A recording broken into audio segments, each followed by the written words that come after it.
The historic town of Gettysburg, Pennsylvania is well known to most people in the United States because it was the location of the biggest battle of the American Civil War in July of 1863. Let's head to the historic Cashtown Inn. The inn was already a well-established wayside place to stay in the early summer of 1863, when rumors of not only Confederate but Union armies beginning to filter into the tiny town. Confederate General Henry Heth arrived at Cashtown on the night of June 29th. He was waiting for orders from his superior, General E. Lee. General Robert E. Lee asked Heth if he had any objections to sending his troops into Gettysburg in the morning to get shoes for the men, and Hill said, "None in the world." Little did they know, when Lee rode into Cashtown later on July 1st, he was riding into the sound of cannon fire, a sound denoting the onset of something that had been expressly forbidden, a general engagement.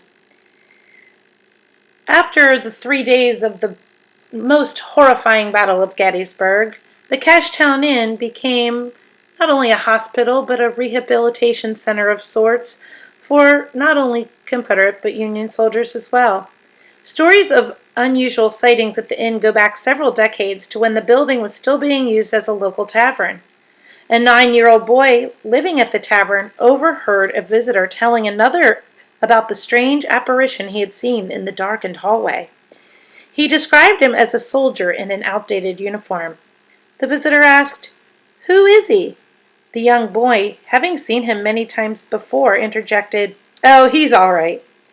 But perhaps the best-known ghost is that of a young Confederate soldier who was unintentionally photographed in 1905, standing on the front porch of the inn.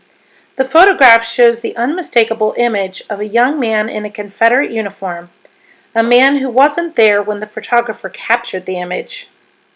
Room 4 at the inn seems to be center of a great deal of nighttime activity. Occasionally, someone will be heard rapping on the door in the middle of the night, waking up the guests. When they answer the door, of course, they find that no one is there. Recently, some paranormal investigators stayed in room 4. The newest owners of the inn had placed teddy bears in each of the rooms as decorations. As always, one investigator placed his camera on the nightstand next to the side of his bed. When he heard some sounds in the early morning darkness, he grabbed for his camera, but it wasn't on the nightstand. He turned on the light and found the camera on the floor next to the bed, lying as if it had been lifted up and set down on the floor. The next morning, when the investigators woke, they noticed the teddy bear. The stuffed balls and teddy bears were scattered on the floor, and the bear had been turned 90 degrees to face the window. We're heading back into town now, or a little closer to town, to go to the Sach's Mill Covered Bridge. The original bridge was built in 1852. During the Battle of Gettysburg, Sach's Bridge helped to transport men and armaments of both armies. The violent, emotion-laden history of the bridge is evident. Field hospitals, burial sites, wounded men suffering and dying within sight of the bridge. The reason for the spirit's ability to manifest might reside in the very waters of the creek which the bridge covers, called Marsh Creek. One evening in more recent times, some paranormal investigators set up a video camera. A few minutes went by, and suddenly, out of the darkness at the far end of the bridge, came shrieks and the sounds of students running down the bridge. They got to the end where the investigators were positioned and stopped, except for one young lady who immediately ran to the car and refused to come out. The investigators inquired about what made them panic. "Didn't you hear that?" asked one of the students out of breath. The investigators admitted that they had heard nothing and asked what the students had heard. "The horses! Maybe half a dozen or so. They came up the road on the other side of the bridge and chased us through the bridge. You didn't hear them?" The investigators assured the students that they had heard nothing, but they had recorded the event so they could see irrefutable evidence one way or the other. They rewound the tape and began to play it back. There, in the distance, they saw the students come into focus running toward the camera with panicked expressions. At the last second, they veered away to avoid the tripod, and there, behind the students and to everyone's astonishment, came half a dozen large round balls of light, orbs as we call them, chasing the students and swerving to avoid the camera as if they possessed some sort of intelligence. Let's head to the campus of Gettysburg College. There's a lot of reasons why this campus may be haunted. The main campus, called Penn Hall, was a Civil War hospital. Many people not only had limbs amputated there, but ended up meeting their death there. One of the campus buildings is called Brua. It is the campus theater. Though Brua was built in 1889, 26 years after the battle swirled through the campus, some think that it was constructed on the site of a temporary graveyard.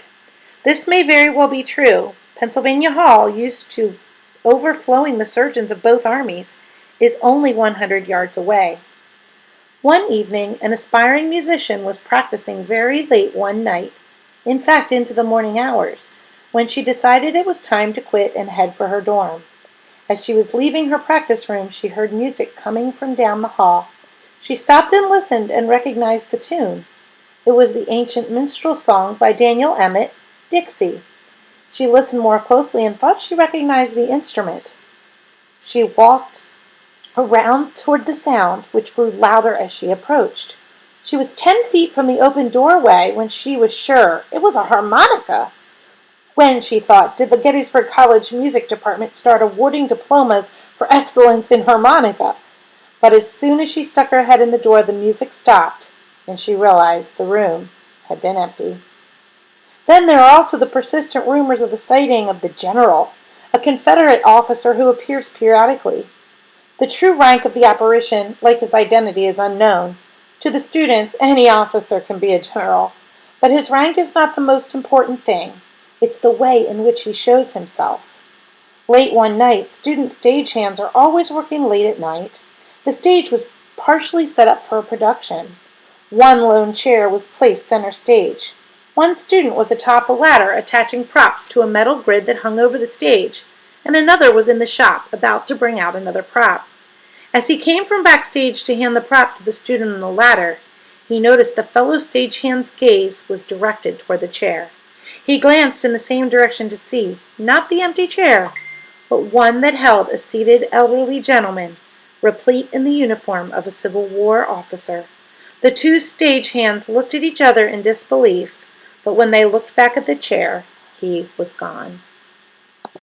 The Pennsylvania Hall, where I was just telling you about the freaky amputation room in the basement. Lots of stories there. And I worked way up on that 4th floor. Nothing too creepy up there because I always work during the day. Don't think I'd want to be there at night though. Alright, one last little stop on the campus I'll show you.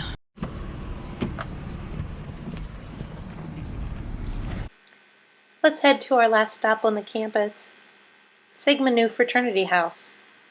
College fraternities have a number of reputations, some good, some bad, with positive attributes of brotherhood, friendship, and service, as well as the notoriety of being places to go on a Friday or Saturday night.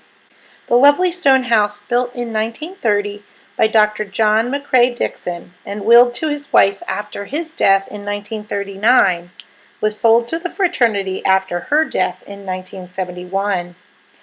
It is unknown how many unexplainable things happened in the house before Sigma Nu's tenure, but ghostly reports have been recorded since 1978. One night, a brother was studying alone in one of the larger rooms called the 5-man room.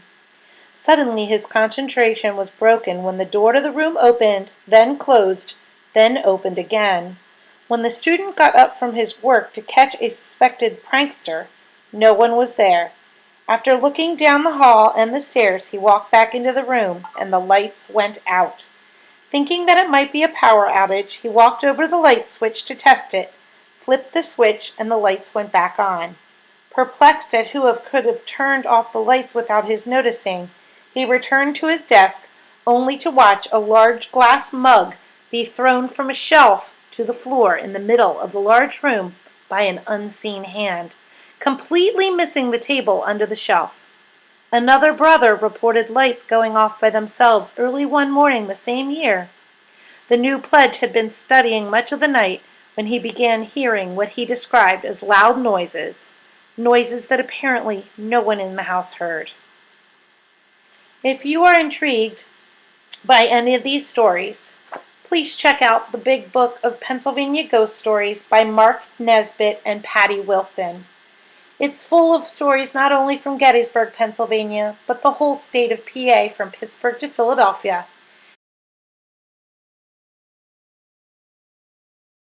Be sure to like and subscribe so you don't miss next week's video where I check out ghosts of Lancaster County, including Chickies Rock.